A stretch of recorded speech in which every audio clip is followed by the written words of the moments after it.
आज का टॉपिक है इंट्रोडक्शन ऑफ पैथोलॉजी, जिसमें हम लोग पैथोलॉजी के इंट्रोडक्शन के बारे में जानेंगे।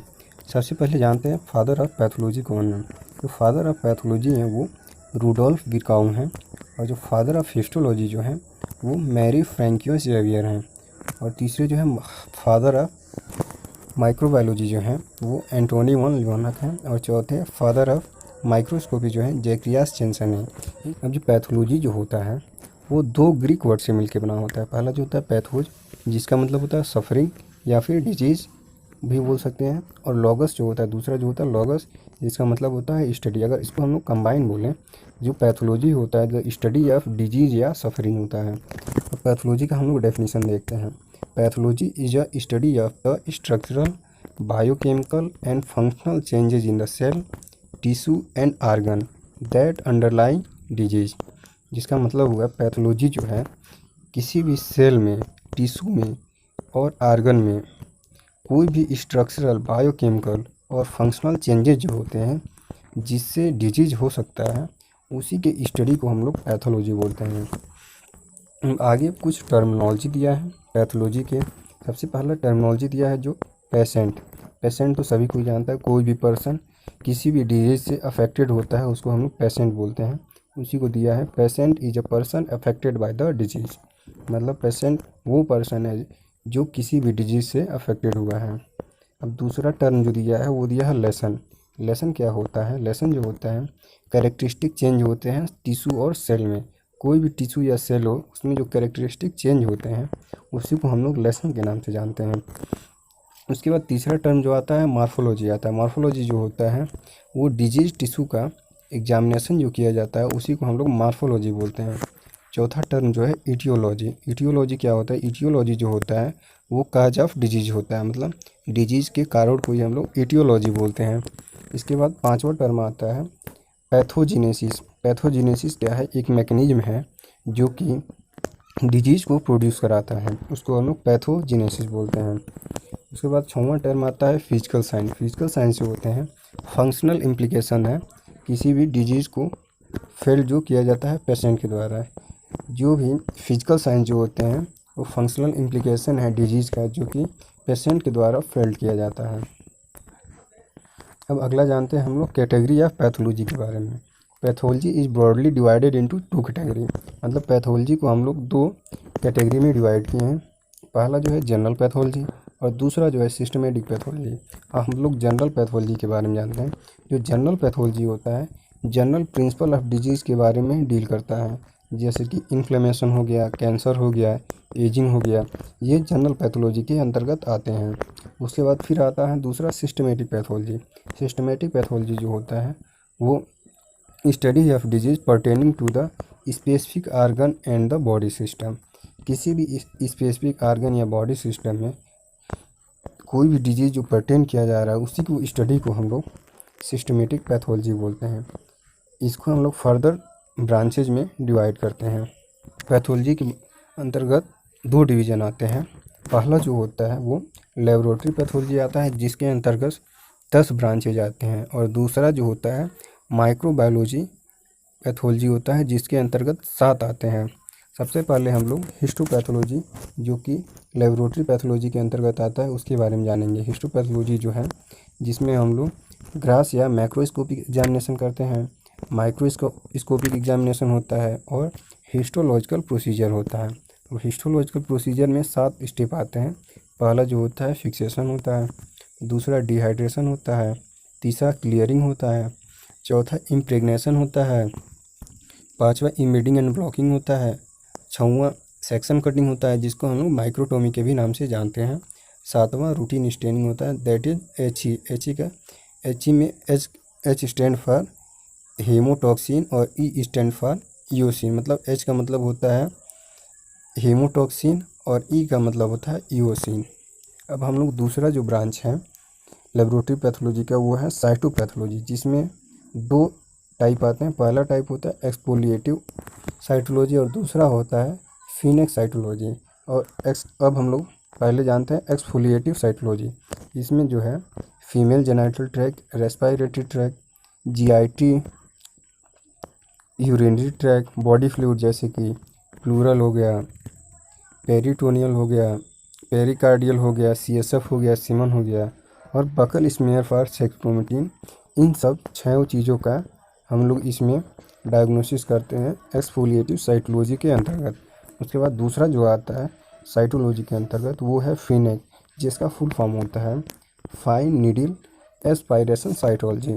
फिनेक का फुल फॉर्म होगा फाइन नीडल एस्पायरेशन साइटोलॉजी, जिसमें क्या होता है 2 टाइप के डायग्नोसिस किए जाते हैं। पहला जो होता है पाल्पेबल होता है और दूसरा नॉन पाल्पेबल लेसन होता है। हम लोग सबसे पहले पाल्पेबल मास लेसन के बारे में जानते हैं। इसमें lymph node, breast, thyroid, salivary gland, soft tissue masses, bones, palpable mass lesion के अंतर्गत ये सब सारी चीज़ें आते हैं। और दूसरा जो होता है नॉन पाल्पेबल मास लेसन, उनके अंतर्गत abdominal cavity, thoracic cavity, retroperitoneum, ये सब आते हैं।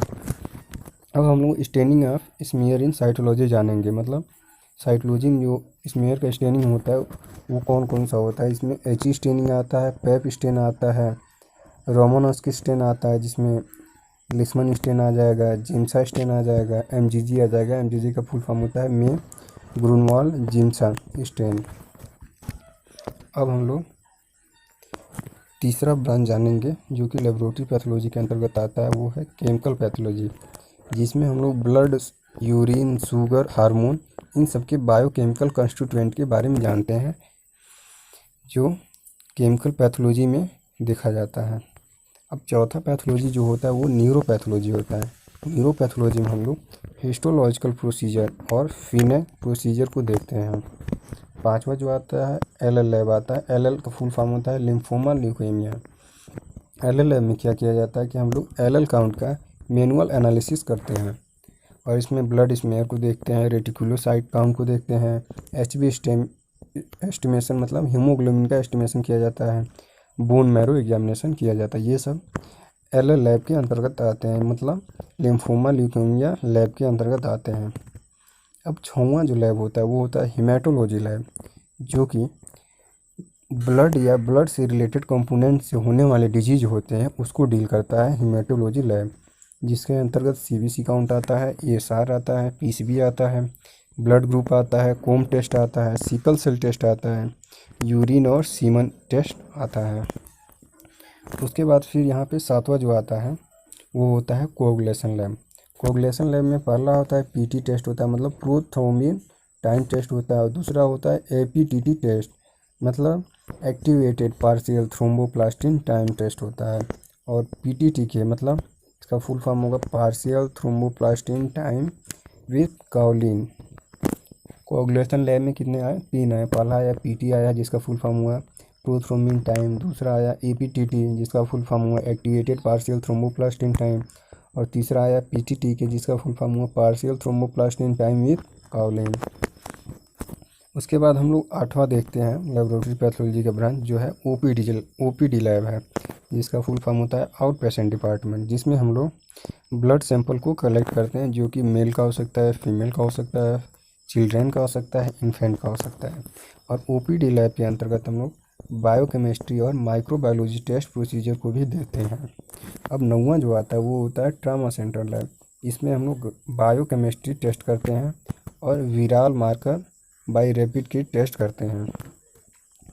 अब लास्ट जो आता है लेबोरेटरी पैथोलॉजी का वो होता है ब्लड बैंक।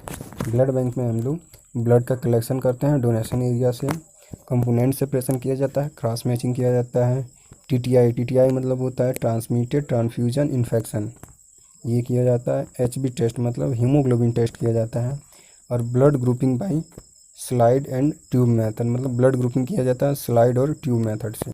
अब हम लोग पैथोलॉजी के दूसरे ब्रांच में दूसरे टाइप के बारे में जानेंगे, जो कि माइक्रोबायोलॉजी के अंतर्गत आता है। उसमें 7 ब्रांचेज आती हैं। पहला जो होता है मीडिया लैब। मीडिया लैब जो होता है जिसमें हम लोग बैक्टीरिया को ग्रो कराते हैं। इसमें ब्लड बैक्टीरिया ग्रो कराते हैं, इसमें ब्लड अगार आ जाएगा, MHA अगार आ जाएगा, चॉकलेट अगार आ जाएगा, मैकोनी अगार आ जाएगा, न्यूट्रिएंट अगार आ जाएगा। ये सब मीडिया लैब में किए जाते हैं। उसके बाद माइक्रोबायोलॉजी का दूसरा ब्रांच जो होता है वो होता है बैक्टीरियोलॉजी लैब, जिसमें AST किया जाता है। AST का फुल फॉर्म होता है एंटीबायोटिक सेंसिटिविटी टेस्ट, और बैक्टीरियोलॉजी में बैक्टीरिया का कल्चर भी किया जाता है, जैसे कि पस में जो बैक्टीरिया पाए जाएँ, ब्लड में पाए जाएँ, यूरिन में पाए जाएँ, CSF में पाए जाएँ, इन सब का हम लोग कल्चर करते हैं बैक्टीरियोलॉजी लैब में। माइक्रोबायोलॉजी का तीसरा ब्रांच होता है सीरोलॉजी लैब। सीरोलॉजी लैब में हम लोग टाइफाइड का एनालिसिस करते हैं, विडाल करते हैं, VDRL करते हैं। VDRL का फुल फॉर्म होता है venereal disease of research laboratory. और सीरोलॉजी के अंतर्गत ASO भी होता है, CRP होता है। CRP का फुल फॉर्म होता है सी रिएक्टिव प्रोटीन। और क्रूसला टेस्ट भी सीरोलॉजी के अंतर्गत किया जाता है। इसके बाद हम लोग चौथा जानेंगे माइक्रोबायोलॉजी का जो चौथा ब्रांच है वो है पैरासाइटोलॉजी लैब, जिसमें हम लोग मलेरिया का टेस्ट करते हैं स्मीयर प्रिपरेशन से। और rapid test by optimal kit किया जाता है, स्टूल टेस्ट किया जाता है पैरासाइटोलॉजी लैब में। उसके बाद माइकोलॉजी लैब आता है, जिसमें हम लोग फंगल टेस्ट करते हैं, जो कि स्किन डिजीज टेस्ट से रिलेटेड होता है। उसके बाद आता है HIV लैब। HIV का फुल फॉर्म होता है ह्यूमन इम्यूनो डिफिशियंसी वायरस, जिसमें हम लोग HIV का टेस्ट करते हैं एलिजा के द्वारा। एलिजा का फुल फॉर्म होता है एंजाइम लिंक्ड इम्यूनो सॉर्बेंट एसे। और इसको हम लोग SCV के द्वारा भी करते हैं, HBASG के द्वारा भी करते हैं, जो कि एलिजा टेस्ट किया जाता है। अब लास्ट जो आता है वो होता है TB लैब। TB लैब का फुल फॉर्म होता है माइकोबैक्टीरियम ट्यूबरक्लोसिस लैब। इसमें हम लोग स्पूटम टेस्ट करते हैं, CB नेट करते हैं, AFB स्टेन करते हैं फॉर TB डायग्नोसिस। इस तरह से ये पूरा लेक्चर आपका कंप्लीट हो गया। Thank you.